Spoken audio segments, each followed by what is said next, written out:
And I want to start this video by asking you a question. How do you react to stressful situations? I know for me, and it's a bad habit that I have, I tend to sometimes shut people out and block everybody, and I'm in my own little world, my own little zone, until I figure out the next course of action. And I want you to really analyze and see how you react to stressful situations, right? Many times in life, when a situation presents itself that we weren't expecting, and it's just frustrating, it frustrates us, we tend to act out in anger and react to it in angerness, and then later on we're like, oops, I shouldn't have done that, right? And we let these situations dictate how the next couple of hours, even the rest of the day, how we're gonna feel, right? And it's insane, bro, how these, no matter how small the situation is, like, it really does take a toll and really affects our mood. So that's why I wanted to do this video, to let you know. And my tip number one to overcoming this is have that boss mentality. You see the bosses of these big companies, I'm pretty sure they get bad news all the time, every day, when they least expect it, right? And they can't just burst down in anger, firing people left and right, unless you're Elon Musk for Twitter. But that's besides the point, right? They don't just go around firing people left and right. No, they take things calmly. They assemble their team.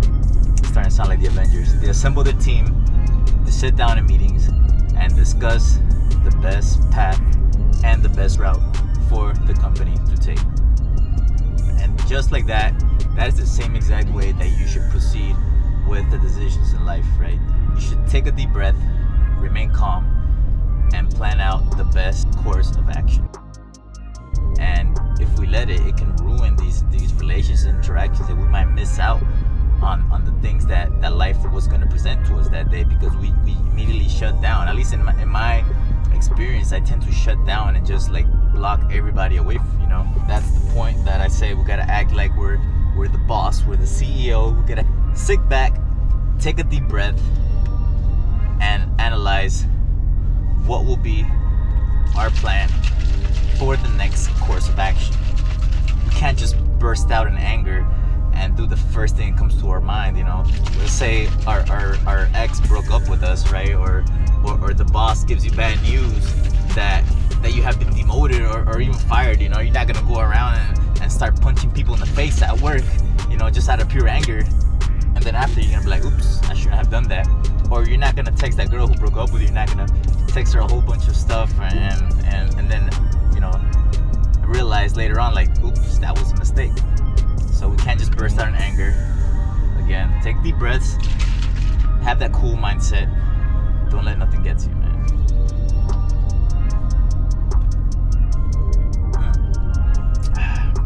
Sipping on some pre-workout. About to hit some chest today, so it's gonna be a good day. Life is what you make it. I feel like I'm amazing. I can't see a way out. I've been stacking face down off canvases I painted. I just spent the rain day on drip I can't afford, but that's the price I pay for the memories I'm making. I've been going places. I've been shaking hands for a chance to really make it. This life is so abrasive, so I almost gave it. All this shit that I'm laying, it's only the foundation. I've been going crazy, just trying to find a way.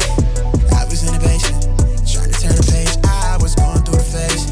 Nobody see my face. I was chasing at the paper, been all it for the waiters, but everything again, ain't nothing left to lose. I've been breaking rules, I've been making moves, with everything to prove. Now it's going how I see it through my lens, but it's stuck in my head. I can't seem to get away from it. I went out of my way. I'm trying to feel the eye again.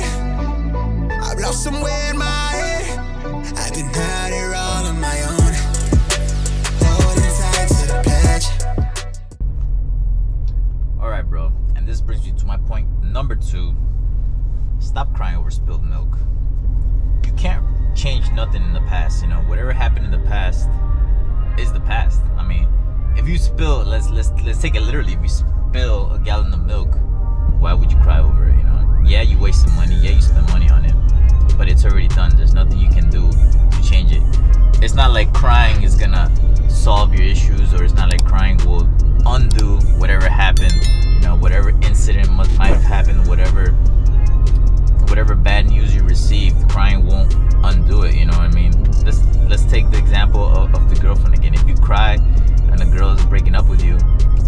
be sentimental, but if that's how she feels, bro, will you be with a girl who decides not to break up with you just because you're crying? In other words, she's gonna be with you because she feels pity towards you. You know what I mean? I don't know about you guys, but I would not want to be with a girl who feels pity towards me, and that's why she decided to stay with me. Or let's say at work you get fired, or your boss tells you you've been demoted, or some craziness happens at work. Crying, again, is gonna be sentimental, but then again, your boss is not gonna give you a job out of pity just to feel bad for you. Like, here you go, man. Here's your job again. Stop crying. Like, I'm sorry, I didn't mean to tell you that you got fired. Here's your job again. No, at the end of the day, it's gonna happen. You know what I mean? So take it for what it is and implement it into the step number 1 of having the boss mentality. Take a deep breath. Analyze what is happening. Analyze what is taking place, and then plan accordingly for your next course of action. All right, guys, and just like that, workout complete. I don't know if you guys can see this, but it gets dark pretty soon around here. It brings me to the third and last point of the video: lessons learned. I say everything happens for a reason, guys. Good or bad, I'm gonna keep this short, sweet, and simple. Good or bad, everything happens for a reason. Just take whatever happened as a life lesson and ask yourself, what can you learn from this? You learn to implement that into your life and into the next situation that arises, so that you can better prepare for it or better react to it.